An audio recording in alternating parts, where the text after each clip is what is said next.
Hello, everyone. My name is Gitika Gorthy, and I'm the founder and CEO of IgnitedThinkers, a nonprofit organization I founded in the 8th grade to spread my love for space education to students across the world. I'm also a senior this year attending Chantilly High School located in Northern Virginia, and an aspiring aerospace physician and astronaut. Today, I am here with one main message: start young. Age is not a boundary to start fostering change and achieving your dreams. You don't have to pursue a PhD in order to be a medical researcher. You don't have to pursue and go to medical school in order to do some research that you're passionate and interested about. And today I'm here to show you how. So let's just get into it. So to start off, I'm going to be sharing a screen that shows a little bit of the affiliations I have, which I'm going to explain how I got upon just as a senior in high school and explain how you guys can get involved in your passions, whether that be aerospace medicine or not. After we go through a little bit about this journey, I am going to explain some cool and exciting space medicine research that I conducted as an intern at NASA Ames Research Center a few months back. So let's just get right into it.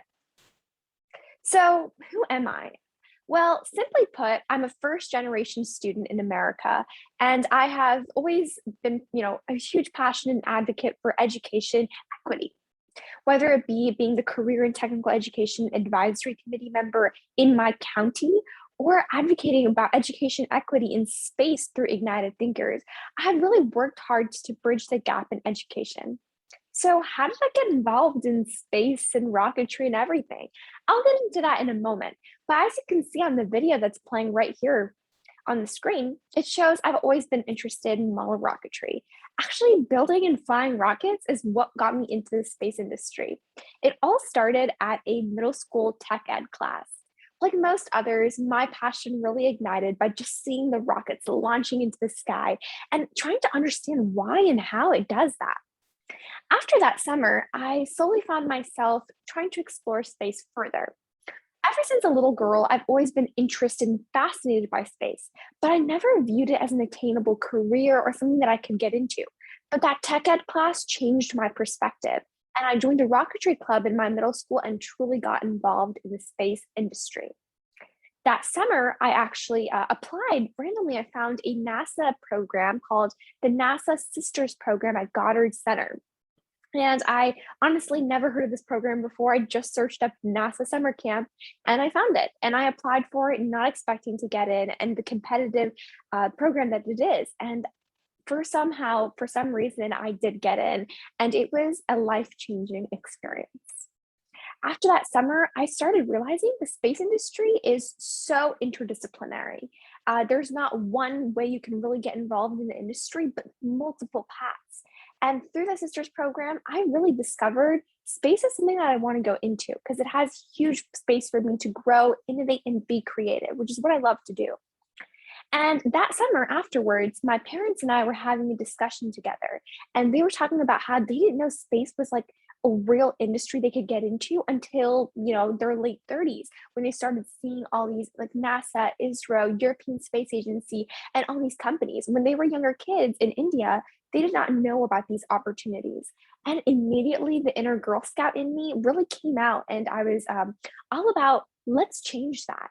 And that was the inspiration behind founding Ignited Thinkers, where we conduct free workshops and webinars to students across the world, provide free resources and tools for them to get into the industry, as well as we advocate to incorporate space education into school curriculums worldwide.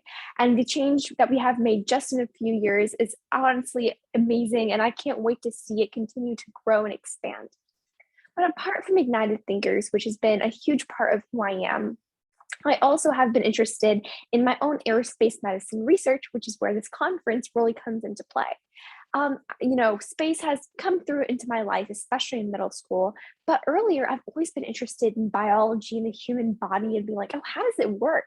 And that intrigued my interest in aerospace medicine. I did not know actually it was a real career until probably about 1.5, 2 years now, which is pretty shocking when I say that. I've always knew space and biology. I've always been interested in becoming a physician, always interested now in space. And, in 10th grade, I was like, oh no, I'm going to have to pick a career.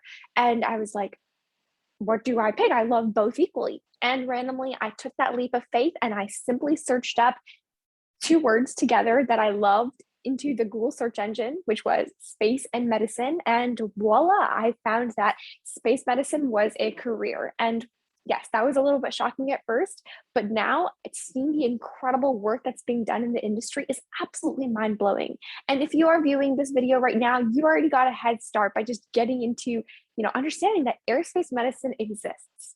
And ever since that moment I found out, I started exploring, I started connecting with mentors and being like, hey, I really am interested in this avenue. Tell me about it. Can I get connected with you? Can I get your advice? And through social media, through working with various institutions by just reaching out to them and telling them my passion for space medicine, everybody is so open and accepting.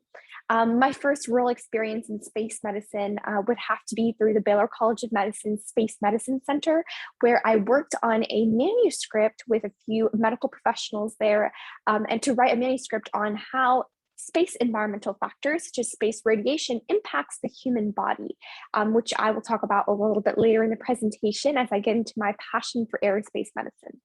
But I also did some space research with University of Central Florida under Dr. Raghavan, Sita Raghavan, and she has her own labs called Raghavan Labs there. And I did a lot of physics research there related to wind turbines. And I also am an intern under Dr. Prasantha Paul, who is a professor at Brown University. And I've had the great honor of trying to understand how his computer science technology can be implemented to current space applications. So whether it be image or video processing and removing noise out of old videos or static noises in telecommunication and removing those noises, how can they be applied to space, deep space travel and communications? So it's been very exciting. And most recently, I was a NASA Ames Research Center intern, which is crazy when I say it out loud. I literally just applied the beginning of last year, and the beginning of this year actually, and I was like, I don't know if I'm going to get in, but I'm really interested in intersections between space and biology, so let's give it a shot. And I got in, and it was incredible because for 4 weeks, I was just able to work on omics, space biology research, which I will dive actually a little bit deeper into later. But that was incredible research experiences. And what I have to say from this is, yes, I did get lucky with the opportunities I've been able to find, but also I put in a lot of just a leap of faith through the process. Whether you're in 7th grade, 5th grade, 4th grade, or even you're in college, taking that leap of faith to reaching out to mentors, whether it be on LinkedIn, Twitter, Instagram, but also going beyond social media and searching up, research that people have done, reading about it, learning about it, increasing your skill sets so that when an opportunity arises, you're prepared. And I've done all of that because I just found it very fun and interesting. So I would definitely recommend to you guys that regardless of your age, don't wait to get a PhD, don't wait to be a medical professional or in academia to get involved in research. You can start wherever and whatever age you're in. And so that kind of takes me to my present times and how I'm continuing to expand my work. Most recently, I've been working with the Heinz Family Foundation as a student STEM ambassador and working on some cool nanosat technology that's going to be going to the ISS on one of the SpaceX launches. So that's incredibly exciting as well. So that's kind of something that I'm working on.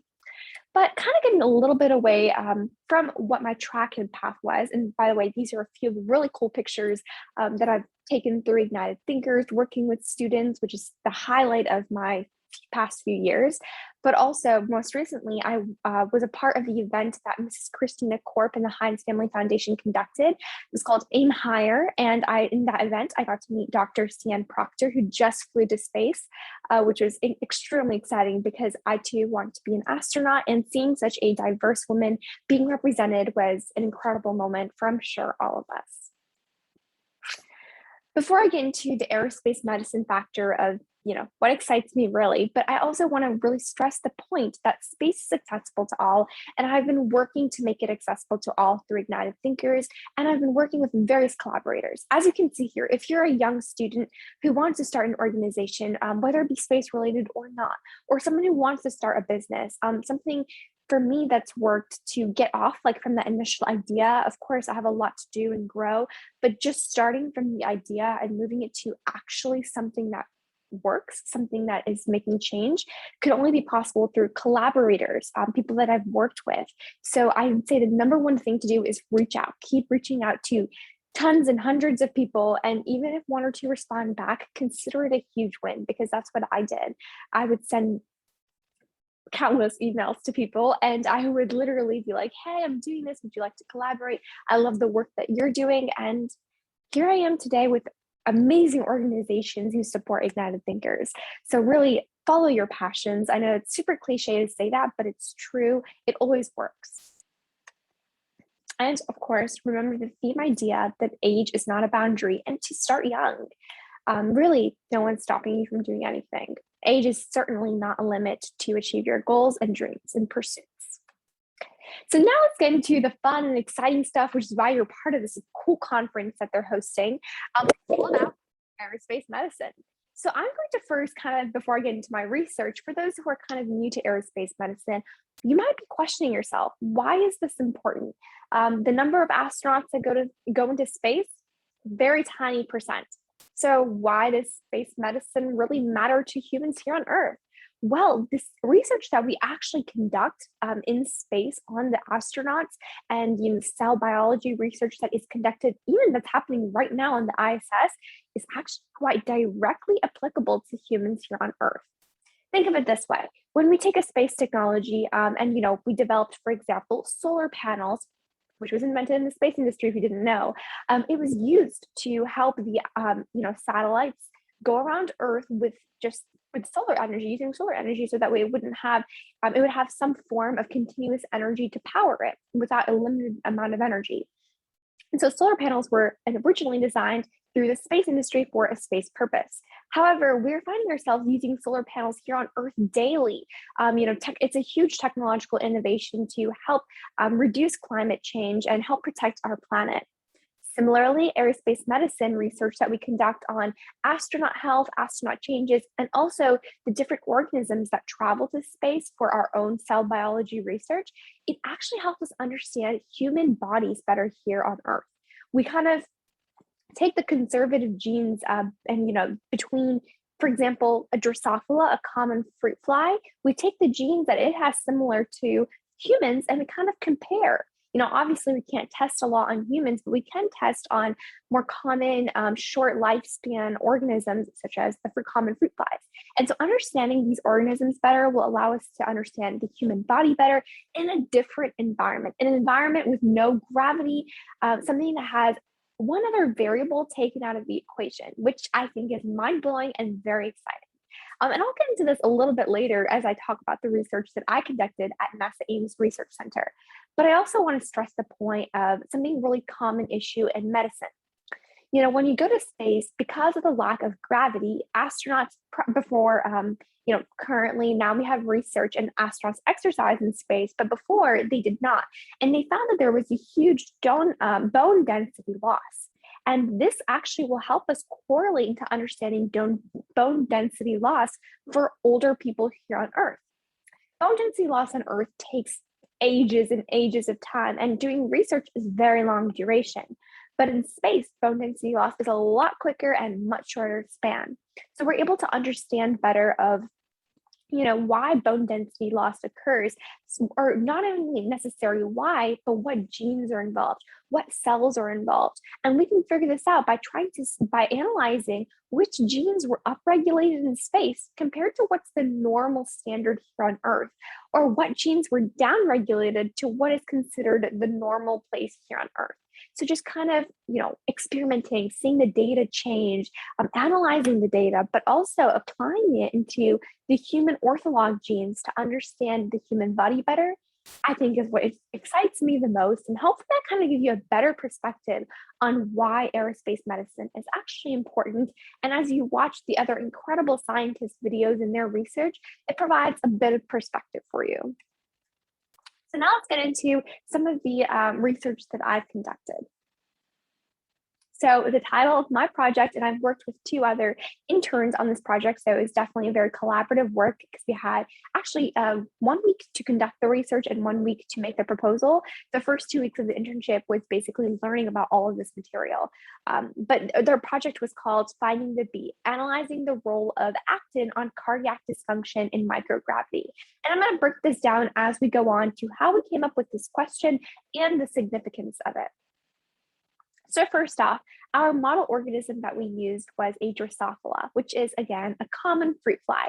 And the reason we found that this model organism is actually very good for these types of research is because it has a very short lifespan. So we can actually see the generational effects that going to space may have. We additionally can, they're very small size, small mass. So when you're taking them to space, it's a lot easier to handle. And lastly, it is well-defined and has conserved genes that are similar to humans as well. And, it was actually found that Drosophila cardiovascular system has 75% ortholog diseases to that of humans, which is very cool because now understanding Drosophila cardiovascular system and its, diseases can help us understand human diseases related to the heart better. So let's keep going. So this Drosophila, the data that we were analyzing was actually sent on one of the SpaceX launches to the ISS, and it was in space flight for 30 days.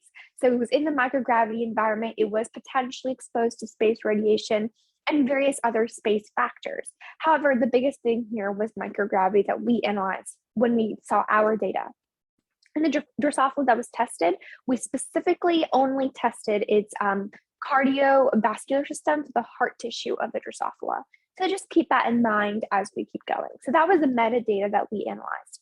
And this data that we had is all open access. It's all open to the public. So if you're interested in looking at this data further, you can actually go to NASA Gene Lab Center and search up Galaxy. And the Galaxy tool will have all of this data and all the space biology experiments that have been sent to space by NASA, which is pretty cool. And so we took this data that they had available openly to the public, and we did some data analysis on them. And we found out which genes, which there were hundreds, of course, but we found a few genes that were adjusted for their significance p-value. And we found which genes were actually significantly enough changed in the Drosophila's cardiovascular system that we could analyze, because we can't analyze hundreds and hundreds of genes that were differed, but these were the most significantly changed ones, and we chose to analyze them. And we did research on actually all of these genes. And as you can see here on the left, all of the blue genes were found to be downregulated in space. So they were used less in space. Whereas the red genes here were upregulated abnormally or significantly, statistically significantly, and we could analyze why they were upregulated as well. And so our group, what we did is we analyzed each and every one of these genes, and there's not too many, probably around 15, and we just researched, what do these genes mean in the Drosophila? Is it related to a certain part of the heart tissue? And if so, is that significant to current human diseases that are faced on Earth? And we kind of analyzed that a little bit, and we found these 2 genes to focus on. And those were ACT88F and ACT79B. And as you can probably infer from the names of the genes, the ACT stands for actin genes. And these were our genes of interest that we chose to focus on. So we researched kind of, what are these genes? What do they do? And we found that these genes play a role in cardiac sarcomere function in the Drosophila. So what they do is they're related to contractility in the heart. So something related to the structure of the contractility function in the heart. So keeping that in mind, we were like, okay, so these genes have something to do with heart contractility in the Drosophila.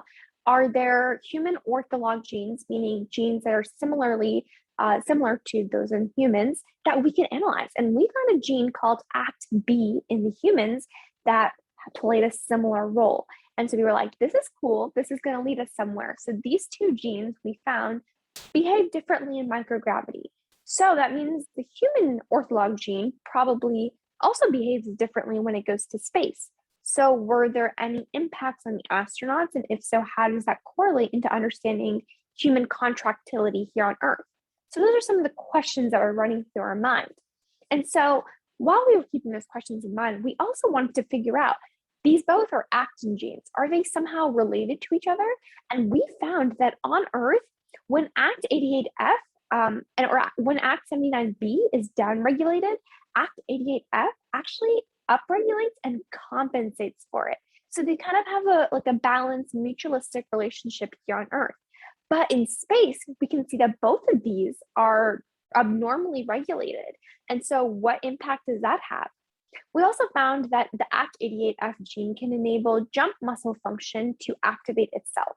So that was another cool fact that we kept in mind because jump muscles have to do again with contractility in the heart. So keeping in mind of this information we just acquired and also the data that was collected in spaceflight, we know that both these genes are downregulated in microgravity. Nothing is compensating for each other. So if nothing is compensating for the loss of these gene functionalities, does that have an impact on the humans that are in space and potentially correlating to some disease here on Earth that we haven't uncovered? Keep in mind that these genes are hard to identify as significant here on Earth for certain diseases because these are very minor genes.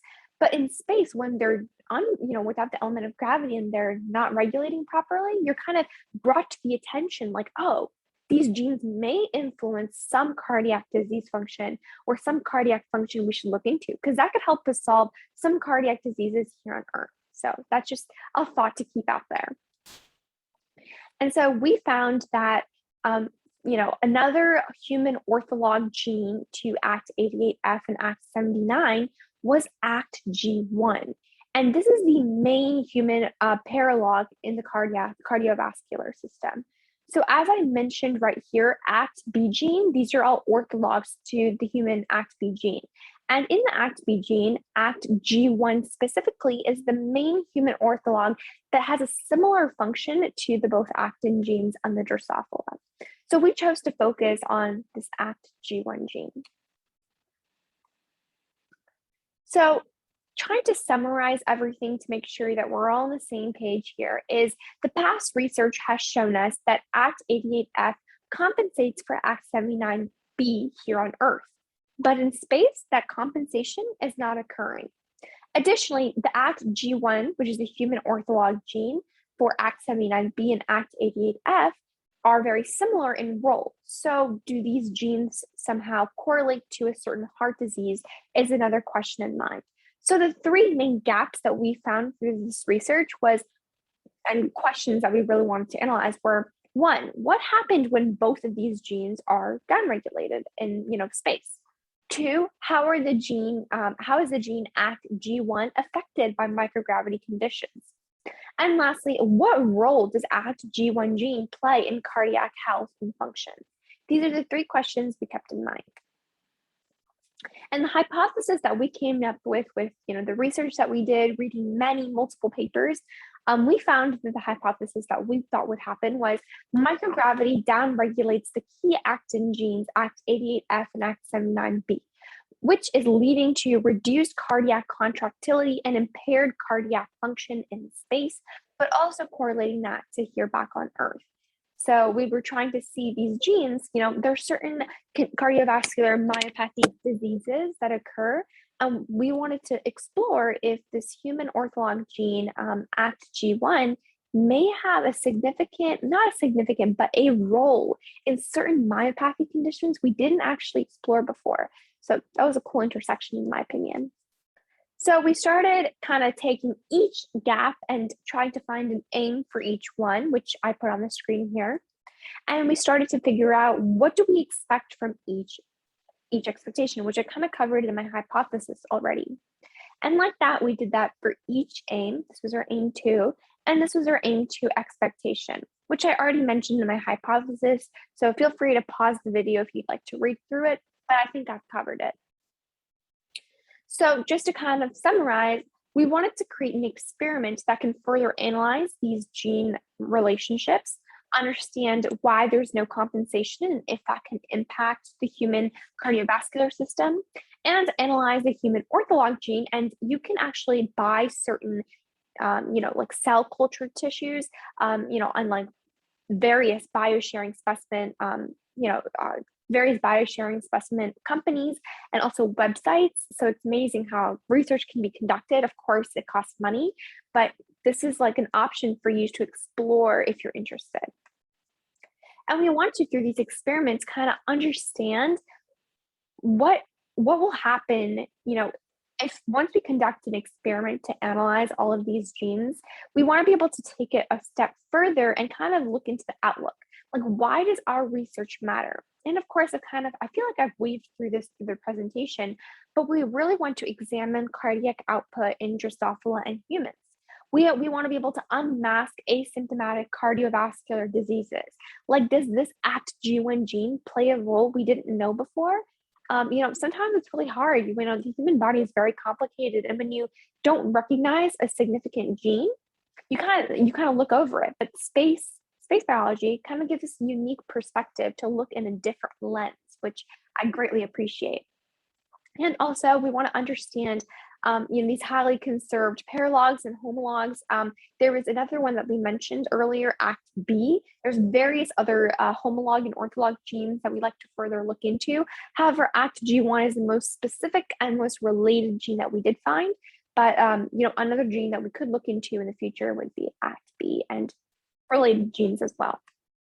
So as you can see here, I really kind of tied everything back together, whether it be starting off with, 7th grade rocketry club and going into NASA Sisters program, founding IgnitedThinkers, becoming an intern at NASA, but also kind of going out of my way to research, with professors, whether it be just contacting them, connecting with them on LinkedIn, connecting them with social media. I really just took that leap of faith. And, kind of doing a loop through, I found myself conducting this incredible aerospace medicine research because I just took that leap of faith. And honestly, age is not a boundary to create change. And hopefully, I was able to really show that to you guys today, that whether you're in elementary, middle school, high school, college, you still can do whatever you'd like. So thank you so much for this opportunity, and I hope you guys were able to learn a little bit about aerospace medicine, as well as how to approach starting a new business or following your dreams. If you have any questions at all, whether it be more expansion on the research I conducted at NASA Ames, or you'd like to learn more about IgnitedThinkers, the nonprofit I founded, please feel free to email me at spreadingrocketrytogether@gmail.com, or contact me through social media, whether it be LinkedIn or Twitter, which I'm really active on, which is literally just my first and last name as my Twitter page. So thank you so much for all your time, and have a great rest of your day.